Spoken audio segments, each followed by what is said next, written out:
Did you know two experienced Navy pilots vanished without a trace from their airship during a routine mission in World War II? Or that the airship itself flew on for hours before crashing in a quiet California neighborhood, completely empty?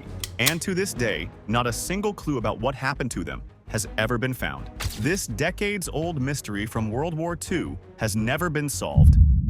On a foggy morning at 6:03 a.m., a U.S. Navy airship called the L-8 took off from Treasure Island in San Francisco Bay. Its job was simple but important: to patrol the Pacific coast looking for Japanese submarines. These submarines were a big threat after the attack on Pearl Harbor and other submarine activity near the U.S. West Coast. The L-8 was part of the Navy's L-class blimps. It was originally built by Goodyear for advertising but was later modified for military use. It was 150 feet long, filled with helium, and had a great track record, completing over 1,000 missions with no major problems. Two experienced pilots were on board. Lieutenant Ernest Cody, just 27 years old, had already flown over 700 hours and was known for staying calm under pressure. His co-pilot, Ensign Charles Adams, was 34 and even more experienced with over 2,200 flight hours. Adams had been flying airships for 20 years and was recognized for helping rescue people during the Hindenburg disaster. Together, they were seen as a reliable and skilled team. The plan for their mission was straightforward. The L-8 would head west to the Farallon Islands, then fly north along the coast to Point Reyes, and finally return south to Treasure Island via Montera Beach. The airship was armed with two 325-pound depth charges, a machine gun, and plenty of ammunition, ready to take on any threat. The first leg of the flight went smoothly. The L-8 flew over the Golden Gate Bridge and reached the Farallon Islands around 7:38 a.m. Cody radioed in to report their position and confirm that everything was proceeding as planned. 4 minutes later, he reported spotting an oil slick in the water, a potential sign of a Japanese submarine.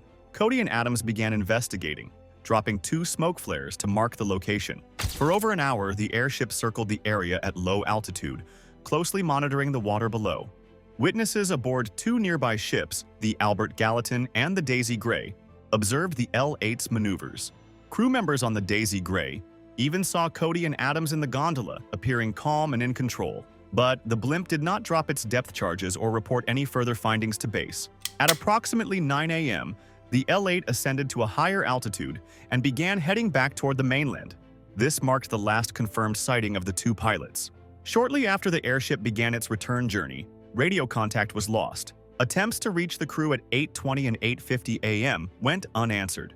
This was concerning, as the L-8's radio was later found to be fully operational.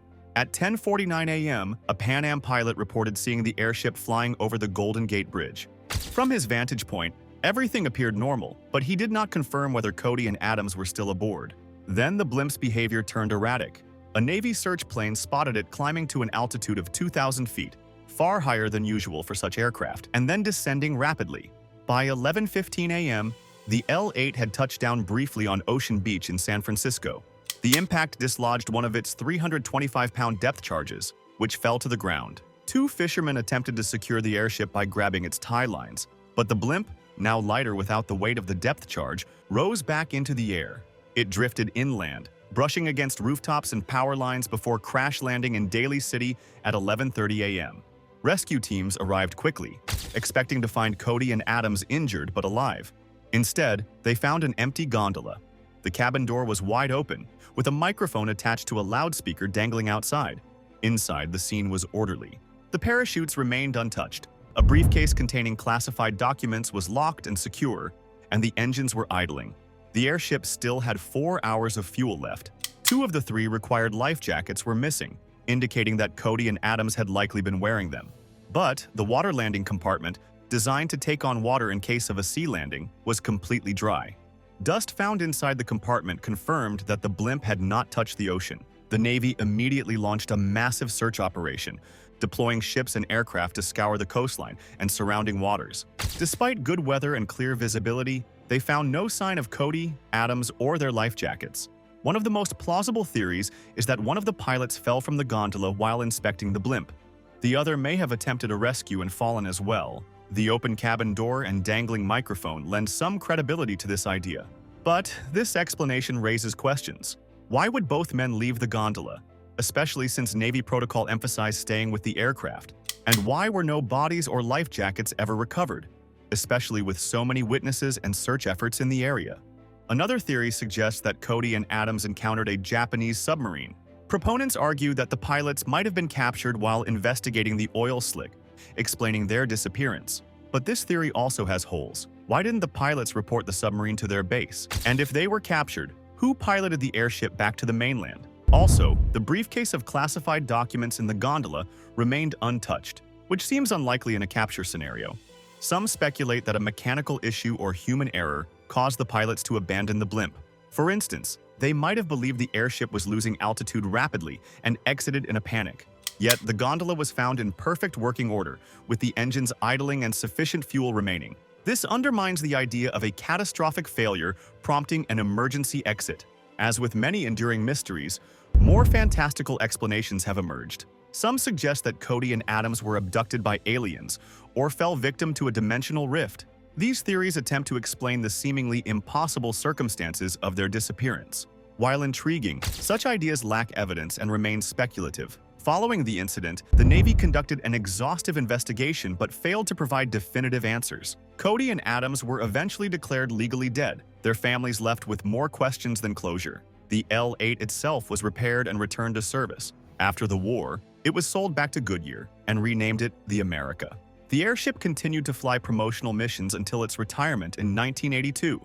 Its gondola now resides at the National Naval Aviation Museum in Pensacola, Florida, a haunting reminder of an unsolved mystery. The story of the ghost blimp remains one of World War II's most perplexing mysteries.